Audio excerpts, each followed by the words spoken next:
presencia de Dios es real, su gloria está visible, del norte y del sur vendrá, cielos abiertos en este lugar. Pasión por un avivamiento, sueños de gloria y majestad, llegan de cada punto de la tierra a los cielos abiertos, a los cielos abiertos, a los cielos abiertos, a los cielos abiertos. El favor de Dios en este lugar.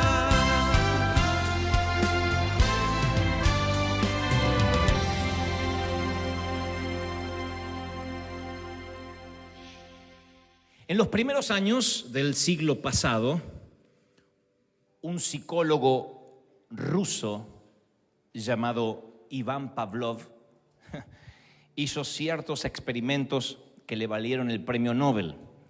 Lo hemos estudiado esto en el high school, muchos de nosotros. Entre los experimentos, él descubrió lo que todos sabemos que, por ejemplo, los perros segregan saliva cuando uno les hace olfatear comida. Cuando uno les va a dar la comida, ellos inmediatamente segregan saliva. Pero Pavlov quiso saber si podía lograr esto mismo, que los perros segregaran saliva, con otro estímulo diferente que no sea la comida. Y entonces ideó que cada vez que les daba la comida, tocaba una campana. Eso lo hizo durante varios meses a los mismos perros. Cada vez que le daba el almuerzo o la cena, tocaba una campana. Hasta que un día no les dio comida, pero siguió tocando la campana. Y los perros segregaban saliva de igual forma. Y entonces él descubrió algo que se llama reflejo condicionado. O sea, los perros ya estaban condicionados a segregar saliva porque entendían que la campana, que llegaba a su corteza auditiva, les decía al cerebro, vamos a comer. Aunque no olían la comida, pero eso se llama un reflejo condicionado. Y en el transcurso de la vida, vamos adquiriendo un repertorio de esos reflejos condicionados. Algunos se convierten en rasgos de nuestra personalidad. Algunos son inofensivos, como el sonrojarse, el mirar para abajo, una media sonrisa. Otros son más dañinos, como aquel que bebe para olvidar o para ahogar las penas. Pero sean reflejos grandes o pequeños, dañinos u ofensivos, estamos mucho más condicionados por esos reflejos de lo que creemos. Ahora, la culpabilidad, el sentimiento de culpa cuando uno peca y cuando se equivoca, también es un reflejo, pero saludable, santo. Porque cuando esa culpa viene con la convicción de pecado, eso viene a través del Espíritu Santo y es un sentimiento saludable y es un sentimiento santo. Y ustedes dicen, ¿y qué tiene que ver esto con los reflejos condicionados que contaste del ejemplo de Pavlov y los perros? Déjenme que avance junto con ustedes. Lean conmigo, por favor, en el libro de San Lucas, el capítulo 22 y el versículo 54. La historia la deben conocer, la van a reconocer de inmediato cuando la leamos. Dice, prendieron entonces a Jesús y lo llevaron a la casa del sumo sacerdote. Pedro lo seguía de lejos. Pero luego, cuando encendieron una fogata en medio del patio y se sentaron alrededor, Pedro se les unió. Una criada lo vio allí sentado a la lumbre, lo miró detenidamente y dijo, este estaba con él. Pero él lo negó. Muchacha, yo no lo conozco.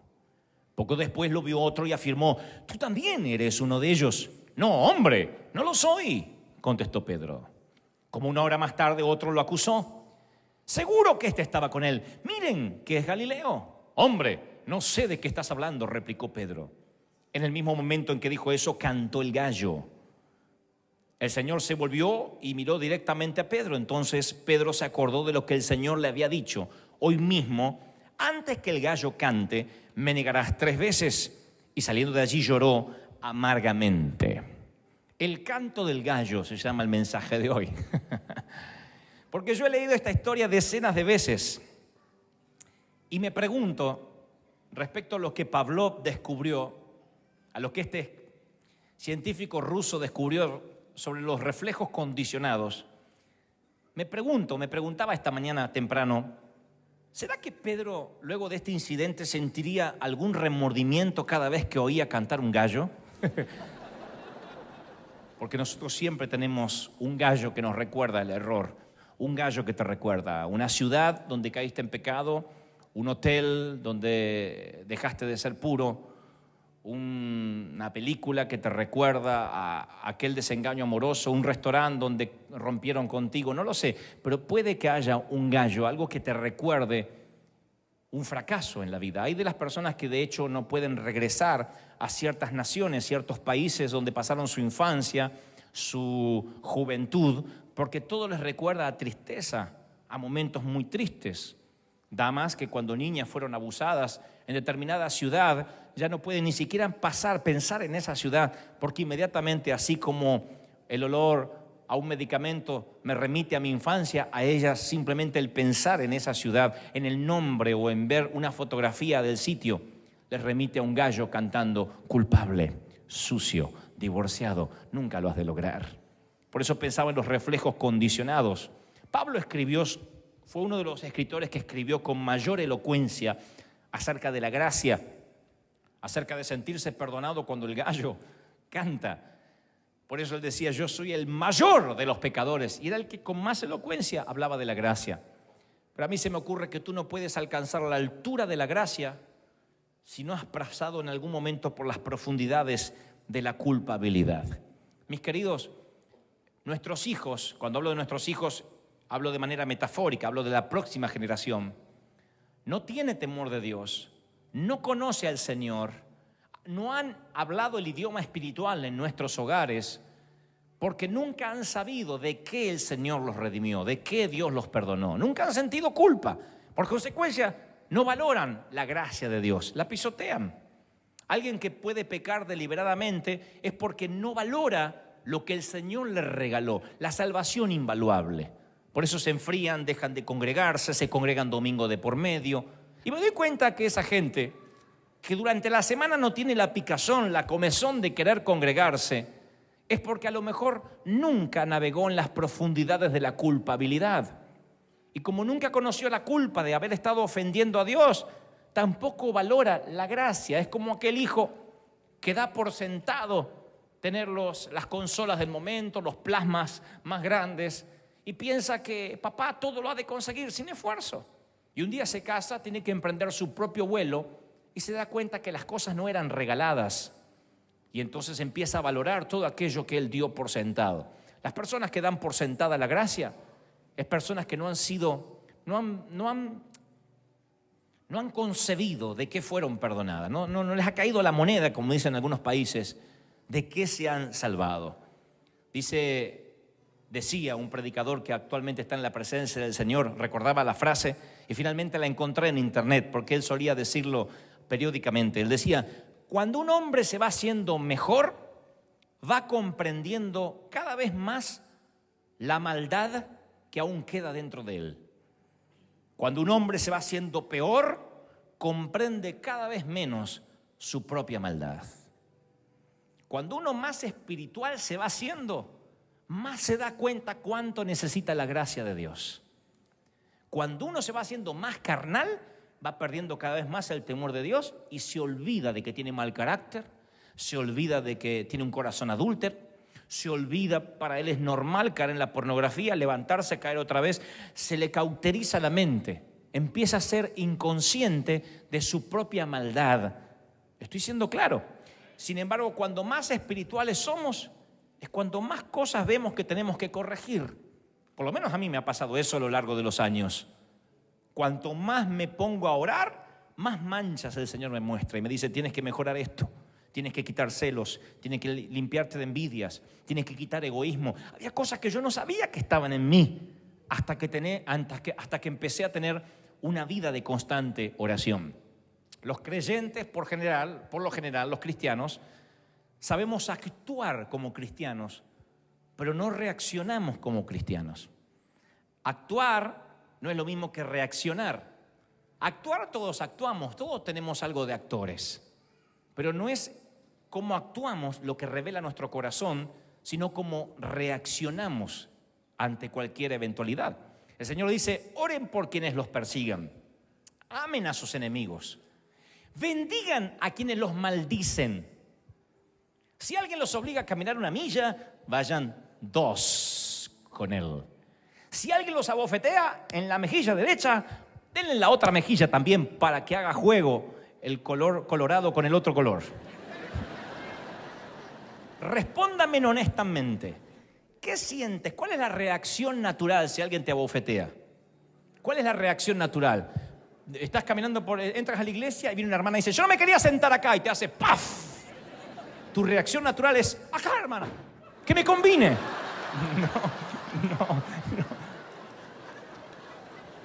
La reacción natural es, ¿o no? Te sale de adentro. Pero porque mi reacción natural es así.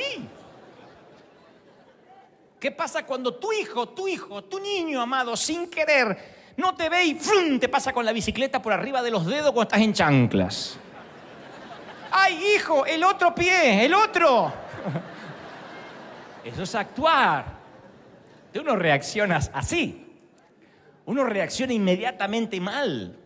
¿Qué saca lo peor de ti? ¿Qué saca tus demonios más ocultos? La parte más oscura de ti. Algo que me pone loco es tal cosa. No diremos cuál es, pero eso es tu reacción. Y la reacción revela lo que realmente eres. Ese es tu carácter. Lo demás es actuación. Y no hay nada que condicione nuestros reflejos espirituales tanto como la oración. Por eso el Señor dice, oren por quienes los persigan. Y después dice, amen a sus enemigos, bendigan a quienes los maldicen. Si le obligan a caminar 1 milla, caminen 2. Si te pegan en 1 mejilla, denle la otra. Pero antes da la pauta. Dice, oren por quienes los persiguen. Oren. Comiencen a orar por las personas a quienes no soportas e inmediatamente va a cambiar tu sentir, tus reflejos hacia ellos. Nosotros damos por sentado de que Jesús perdonó la traición de Pedro porque era el Hijo de Dios. Y lo perdonó porque era Dios hecho hombre y por eso lo perdonó. Ahora, si tú fueses Jesús, ¿no estarías tentado a darle un escarmiento a este tipo que lo negó 3 veces? Por lo menos cuando lo fuiste a buscar a desayunar en la playa, no le dirías, Pedro, te lo dije, pero qué bárbaro. Esa es nuestra reacción natural. Yo lo perdono, pero antes le voy a decir un par de cosas para que no vuelva a ocurrir. No, yo lo perdono, pero se terminó. Él allá y yo acá. No fue el perdón de Jesús. ¿Por qué? ¿Porque era el Hijo de Dios? No, porque Él oró por Pedro.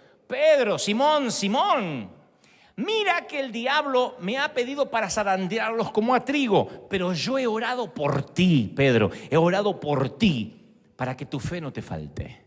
El Señor había orado por él, por eso luego le fue fácil perdonarlo cuando lo traicionó. Y el Señor dice, oren por los enemigos.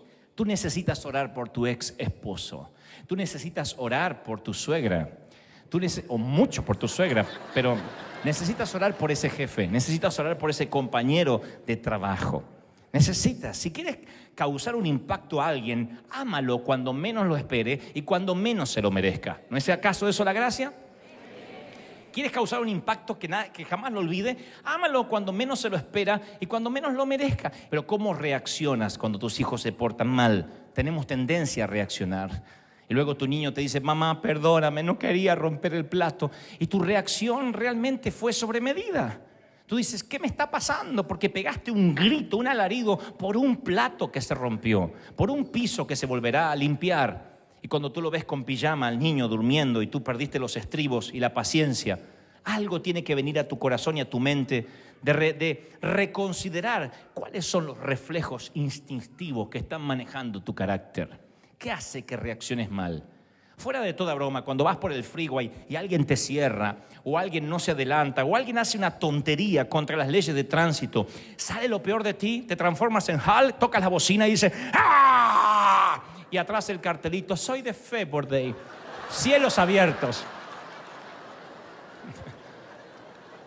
¿Cómo reaccionas? Actuar, todos actuamos como cristianos, pero ¿cómo reaccionas? Existe una fascinante teoría que nuestra personalidad está formada por 4 cuadrantes.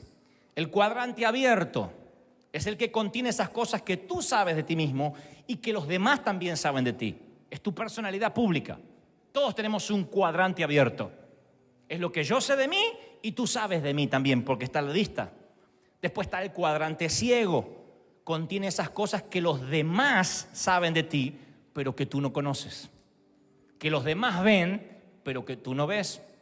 Por eso en la vida necesitas buenos amigos que te digan la verdad y que te digan tu carácter no es como tú crees que lo tienes. Tú no eres lo que realmente crees que eres.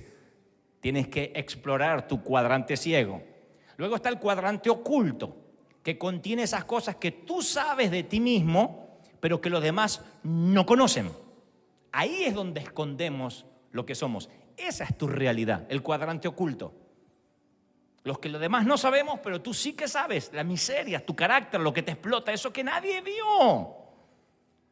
Esas personas que no soportarían una cámara oculta las 24 horas, ni siquiera una grabadora para que podamos oír el domingo todo lo que dijo en la semana. Es tu cuadrante oculto, pero luego está el cuadrante desconocido. Es el que contiene las cosas que tú no sabes que tienes, ni los demás tampoco. Y ahí es donde el Espíritu Santo actúa. Dios dice, aún queda una parte de ti que tú no sabes, una parte muy buena, una parte que ni siquiera los demás saben que está en ti. Y ahí el Espíritu Santo empieza a trabajar. Pero lastimosamente todos quedan estancados en el cuadrante oculto. Esas cosas que tú sabes de ti mismo y los demás no conocen. Y tenemos temor a revelar quiénes somos. Y venimos a la iglesia, que se supone que es el lugar donde podríamos contar nuestros pecados más ocultos y decir, oren por mí. Y empezamos a actuar para que no noten que somos poco espirituales. Sé que nos han enseñado que a uno, con confesarle a Dios, ya basta, los pecados son perdonados. Pero tú no sabes la culpa que te quitas cuando tienes a alguien horizontalmente a quien confesar. Por eso dice la Biblia, confesaos los pecados unos a los otros. Porque la confesión vertical limpia el pecado. Pero la confesión horizontal, el abrirte con alguien, no con todo el mundo, con alguien, te quita la culpa, te quita el reflejo de la culpa. Porque tienes a alguien a quien decirle, sabes, estoy en esta crisis, ayúdame. Mi carácter no es el mejor, mis ojos no son puros, mi boca, provienen 2 aguas de mi boca cada fin de semana, cada semana, y no quiero que eso ocurra. Mis oídos no están purificados, ora por mí. Cuando lo decimos a alguien hay una sanidad en nuestro corazón, en nuestra mente, en nuestro cuerpo. Yo no sé qué error has cometido. Mi querido, como pastor te digo, no sé qué recuerdos de pecados están grabados en tu corteza cerebral, pero sí sé de esto. Sí puedo asegurarte que Dios no ha renunciado a ayudarte, porque no puede dejar de ayudarte, porque no está en su naturaleza dejar de ayudarte. Él dice, aún no he terminado contigo y no te dejo hasta que no haya hecho contigo lo que dije que iba a hacer. Dios no se dio por vencido. Él no se da por vencido contigo. ¿Realmente disfrutas esta palabra? ¿Lo recibes? Él no se da por vencido. Dice la Biblia, el Señor se volvió y miró directamente a Pedro. Tal vez no solo lo miró, sino que le hizo algo como...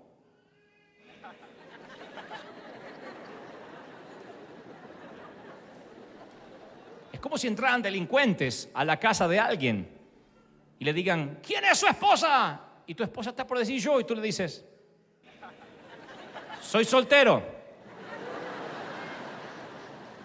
Esa fue la mirada de Jesús. Hizo contacto visual. Desnudó su alma. Le dijo, Pedro, lloré por ti. Sabía de este fracaso, claro que sí. No te dejaré, no te abandonaré. Vamos.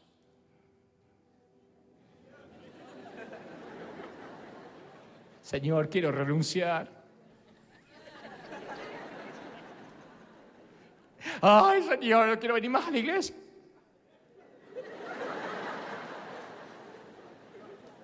Aún confío en ti. El cielo apostó por ti. Favor Day, he invertido una resurrección en ti.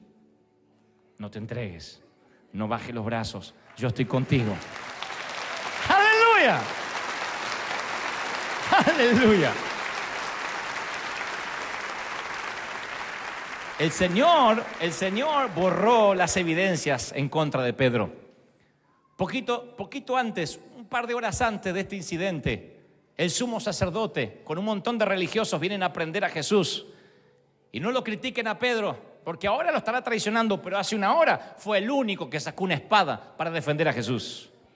Saca una espada y le corta la oreja a uno de los criados del sumo sacerdote llamado Malco. Tú no puedes cortarle la oreja al criado de un sumo sacerdote y no tener problemas legales muy serios. Así que inmediatamente, antes de que Malco le inicie una demanda o el sumo sacerdote quieran apresar a Pedro, por eso Pedro no fue preso, porque inmediatamente Jesús le pega la oreja a Malco. Lo que estaba haciendo es borrar la evidencia en su contra. Imaginen que después Malco le hace una demanda a Pedro. Señor juez, he venido porque este hombre, bruta bestia, que se dice ser predicador, me cortó la oreja. Muestre la evidencia, señor. Esta, la oreja derecha. Perdón, yo no veo ni siquiera una cicatriz. Se cierra el caso por falta de pruebas. Dios borró la evidencia. ¡Aleluya! Eso es lo que hizo el Señor. Borró Dios toda evidencia. Alguien esta mañana en Féborde y aquí en Anaheim necesita oír esto. Óyeme, yo soy amigo del juez y él me dijo, he borrado, he quemado. No está, he borrado toda evidencia. Alguien tiene que decir amén. Ese es mi Dios. Aleluya, aleluya. Terminaré con esto. La gracia amplía nuestros sueños, la culpabilidad encoge nuestra vida, encoge nuestros sueños. Cuando terminaron de desayunar, Jesús le preguntó a Pedro, Simón, es una pregunta que yo suelo hacer a algunas personas, ¿me amas? Sí, Señor, tú sabes que te quiero, dijo él. Pedro, apacienta mis corderos. Pero vuelve a preguntarle, Simón, ¿me amas? Tú sabes que te quiero. Cuida mis ovejas. Por tercera vez, Jesús le preguntó, Simón, hijo de Juan, ¿me amas? A Pedro le dolió que se lo preguntara por tercera vez. Así que le contestó, Señor, tú lo sabes todo. Tú sabes que te amo. Apacienta mis ovejas, le dijo Jesús. Pedro falló 3 veces. 3 veces le preguntó el Señor si lo amaba. Y 3 veces lo comisionó. Lo envió a apacentar corderos u ovejas 3 veces. 1 por cada traición. 3 veces. Siempre me pregunté si esto fue una casualidad. Esta es la revelación que les voy a regalar esta mañana. Siempre me pregunté, bueno, hizo 3 traiciones, lo comisionó 3 veces. 3 veces negó al Señor, 3 veces le preguntó si lo amaba. Tiene cierto sentido, pero tiene que haber algo más. Tiene que haber algo más. Dios hace las cosas con un propósito. Y el Espíritu Santo, mientras hacía este mensaje, me decía, lee todo el capítulo. Le decía al Espíritu Santo, Señor, lo he leído desde que era niño. Me decía, léelo porque quiero que le digas algo a mi pueblo esta mañana. ¿Están listos para recibirlo? Sí. Traiciona 3 veces al Señor. Le dice 3 veces le pregunta 3 veces si lo ama. 3 veces lo comisiona a predicar. ¿Qué más hay de esto? ¿Qué otra revelación? Y el Señor me dice, lee todo el capítulo. Y yo leo todo el capítulo hasta que algo salta ante mis ojos. En Juan 21:4 dice, al despuntar el alba. O sea que la pregunta se la está haciendo posiblemente mientras esté cantando un gallo. Al despuntar el alba.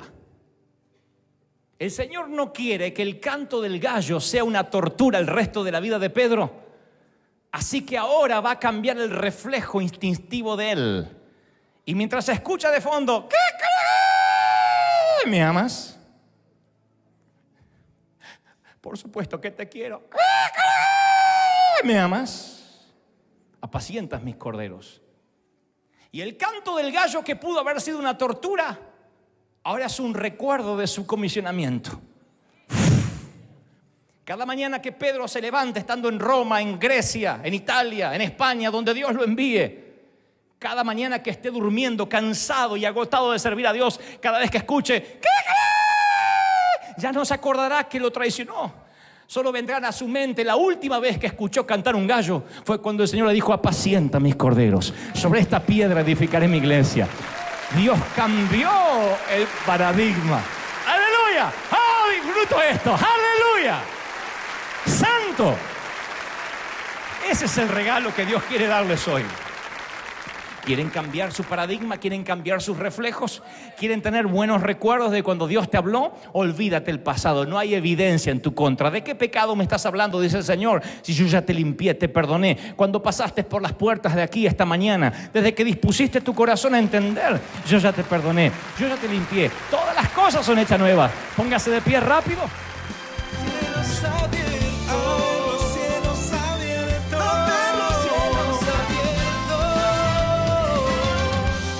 Favor de Dios en este lugar.